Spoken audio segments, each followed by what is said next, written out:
Alrighty, today I wanted to talk about all the Happyland Studio fragrances that I have in my collection. I don't have them all. I wanted to make this video and go through the whole line basically and talk about each one of them and my thoughts.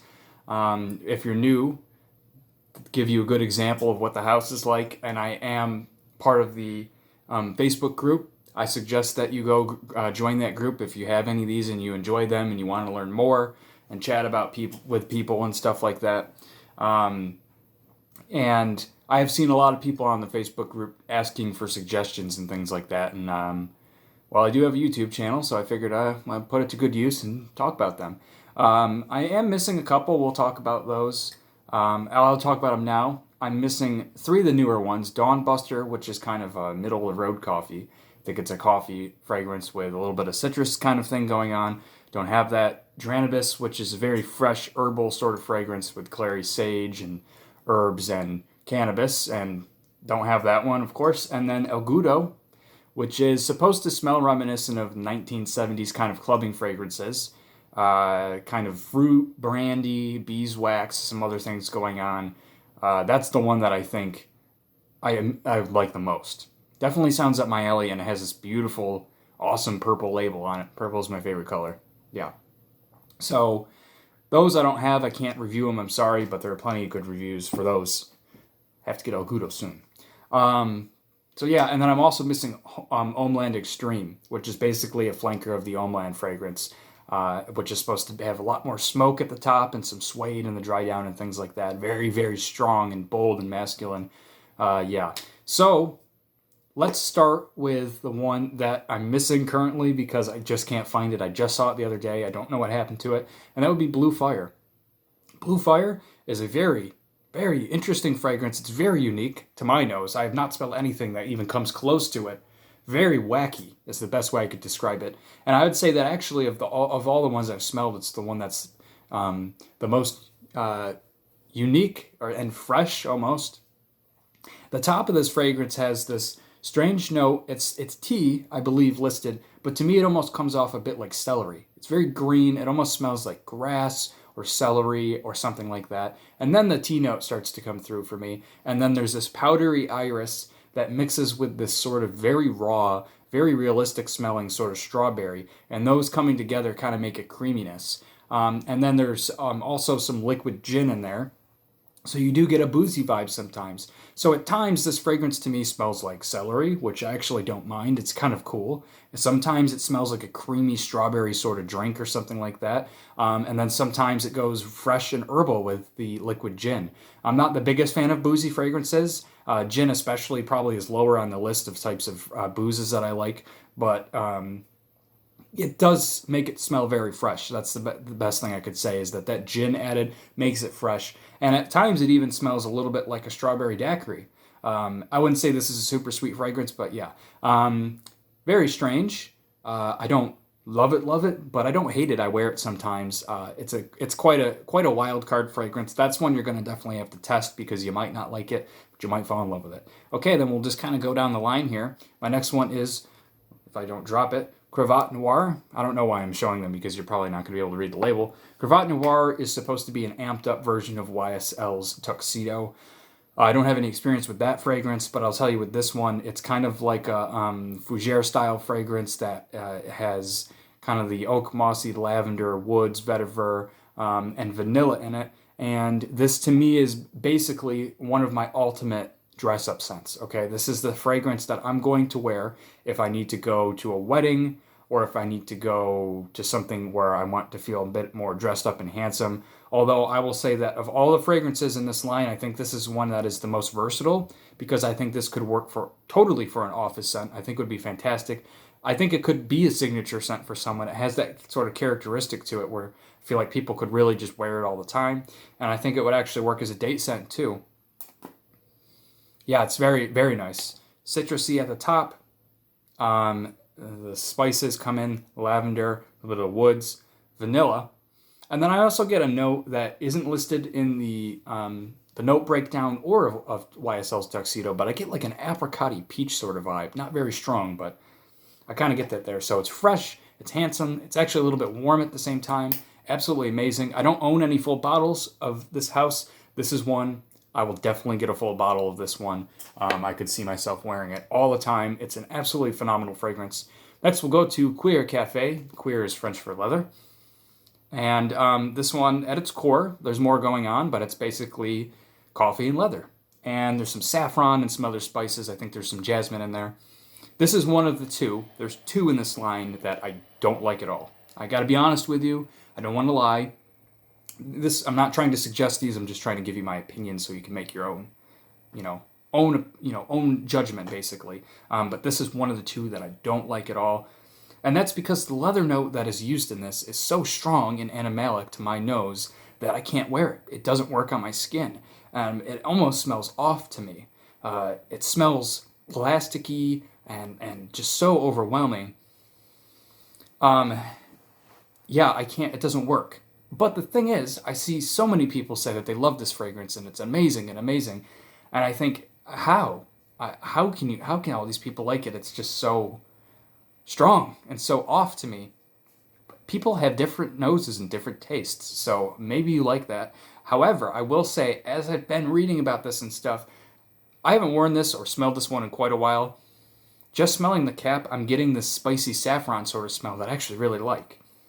So I'm not going to write this one off totally. I'm actually going to test this one a little bit more because I've worn it only a few times and kind of wrote it off.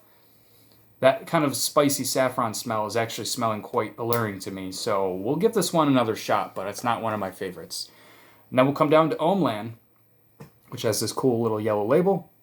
Hommeland is EJ's take on, and I should say, I don't think I've said it, this house is owned by EJ Wells, who is the perfumer. EJ is a great guy. He is very active in the community. If you join the Facebook group, you'll see him on there. He's healthier now. He was ill for a little bit. I'm sure a lot of people know the Happyland studio shop was shut down. He was ill. To my knowledge, he is better now, hopefully. So I'm very glad that he is feeling better. Very glad. I wish him a healthy recovery and everything like that. Just wanted to put that out there. So this is his take on more of like an old school sort of fougere sort of scent, a gentleman kind of scent. And I like this one, but I don't love it because it has a lot of citrus at the top. It almost has a ginger sort of vibe, although that's not listed in the notes, but I personally get that. Lots of a very like gingery citrus at the top. And then comes in the fougere style fragrance with some spices, some like lavender a little bit, some woods and some vetiver and things like that. It's very good, but it has this slightly strange like hay vibe to it. That's the best way I could describe it. Like a haze sort of vibe. And I don't think it works super well on my skin. But it's hard to explain because with this one, I still am drawn to it. I still am like, oh, I like that.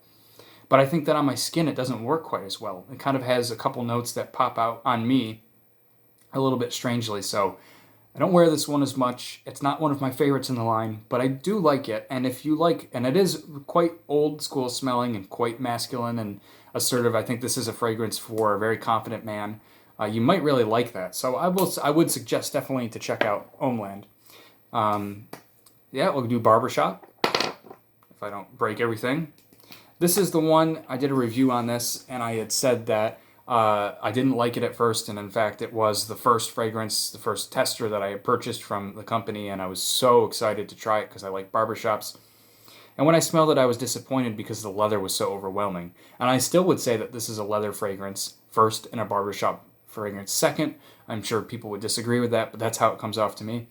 Very, very strong leather. And in fact, the leather notes that are used in his fragrances are generally the same. I think they're probably the same leather. And here comes my cat to ruin the video. Hi, buddy. And this is just so strong with the leather at the top that I couldn't wear it. Now, when it dries down, it definitely goes into a barbershop sort of thing where you get the lavender, good amount of lavender, the spices, a bit of like an orange blossom citrusy sort of smell, and that all mixes together, and the leather does dry down, and when that leather dries down and mixes with those, it comes off to me like a bowl of shaving soap. Very old school. It's very, very bold, very masculine. It's definitely one that you have to be quite confident to wear. But the way that it mixes down, I just smell an old school Italian barbershop. Just the top of this one is too strong. Now, I did say that I did start to like this one, and that's still true. I did give it some wears, and I said the dry down. Wow, I'm starting to like this dry down. So not a hit for me, but I do really like the dry down. I think a lot of people really would like this one. Give it a shot. And I apologize that this video is going long, but I always go long with my stuff. I don't cut or anything like that. Hopefully my cat doesn't jump in front of the camera and ruin things. Okay, next up is Homme For The Holidays. Another very popular fragrance. I think this is probably the sweetest in his line. This is basically coffee, maple syrup, pumpkin pie spices at its core. The top of this, I've talked about this one before, very authentic coffee. All the coffee notes, by the way, are outrageously authentic. Very, very good smelling, bold coffee. Delicious. If you're a coffee drinker and you love the smell of fresh roasted coffee, you will be very pleased with the coffee notes that he uses. Maple syrup smell is super authentic. It's not so sweet that it smells, sugary or synthetic or anything. It's just very lovely. And then those spices come out when you put this on your skin. And then the dry down does have a couple different things in it. I know it has some woods and things like that, so it definitely changes a bit. I really like the smell of this one, but I will say that it's very strong, as are all of these. They're perfume extracts. So they're extraordinarily strong performers. They're nuclear, I would say. You don't have anything to worry about in terms of performance. This one, when I put it on, I really love it. I said, oh my God, it smells fantastic. And then after about 20 minutes, I'm like, okay, I'm done with that smell. It's a little bit too much for me. And there's about a period of like an hour to an hour and a half where I'm like, I really shouldn't have worn this one. Really should have picked something else. But then it does dry down. I think the coffee lessens itself a little bit. The maple syrup lessens itself a little bit. And I get more of the spices and almost like a vanilla, creamy sort of smell that comes out. The woods do come out later on. And it definitely becomes more pleasant. It's a little bit too sweet for me at that top, and it's so strong. So I think this is one I would reserve for like Thanksgiving and things like that. But there are people I know that are going to go head over heels for this one and love it. Trying to go a little bit faster because this is going so long, and I'm sure you're probably getting bored. But next is Plum Loco. This is the other one that I just don't like at all. But again, I might try it again and see. It's always good to come back and try your fragrances that you didn't like, because sometimes your tastes change. Plum, spices, leather. Basic way to describe this one. The plum and the spices are incredible to my nose. Smell absolutely fantastic. And hold on a second, I'm going to shut my door so my cats don't go crazy. But the leather note, so strong, so animalic, almost plasticky to me, and it doesn't work for me. But again, you might like that. Lots of people love Plum Loco. Lots of people love it. Some people think it is one of the best fragrances they've ever smelled. Next is a very good fragrance, one of his kind of newer ones, Amberland. Amberland is basically kind of like a pretty normal amber fragrance, very heavy on the amber. Some citrus at the top. You'll definitely smell like an orangey sort of citrus. Huge, huge amber. Beautiful, gorgeous. And kind of like a dusty sort of vanilla. There are some woods. There's a couple other things. I think there might even be patchouli in this one. But you're basically going to get an ambery sort of vanilla. It's slightly dusty. It's slightly creamy. It kind of leans in the middle of those. It reminds me sometimes of Happyland Signature, but this one is really nice. As you can see, I haven't really worn it a lot, and I need to do that more. This is just a good fall scent. Good amber scent. Very much like it. That's another one that I would definitely wear. Have a full bottle of on hand to wear. Next, we go to 7, which I actually wasn't too crazy about when I got, and I wouldn't say I've learned. I've grown to really, really enjoy this one. This one's a bit unique. I think that some people might not like this one, but I actually really like it. It has a spicy sort of rose at the top. I know a lot of people don't like rose. I really just get a spicy rose. So if you don't like that, this one you might not be crazy for. And then it goes into this sort of almost fougere-like style scent. Spicy rose, fougere kind of scent, quite a bit masculine. Equal parts handsome, daring, and sexy. Smells quite good. It almost smells very hard to explain. In some ways, it smells quite a bit more modern compared to some of these. In some ways, it smells a bit more old school, like something James Bond would wear or something. Very hard to explain. And then in the base, amber comes through, ambery vanilla and woods. Best way I could describe this one. It has a spiciness to it, a masculineness to it, but then the ambery base, which he said he wanted to blend a fougere and an amber. So I think 7 is really good. I really suggest that one. Next is Green Irish Tobacco, which has nothing in it. We'll talk about that in a minute. This is basically Green Irish Tweed and Tobacco Vanille combined.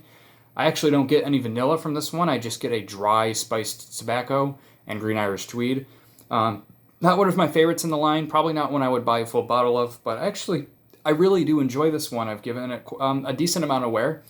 The spices in the tobacco to me are a bit more dry smelling. They're a bit more of like a strong pipe tobacco. They come off a little bit more like potpourri-like, and I'm not actually crazy about that. I'm like the vanilla, slightly sweeter sort of tobacco more. I don't get that from this.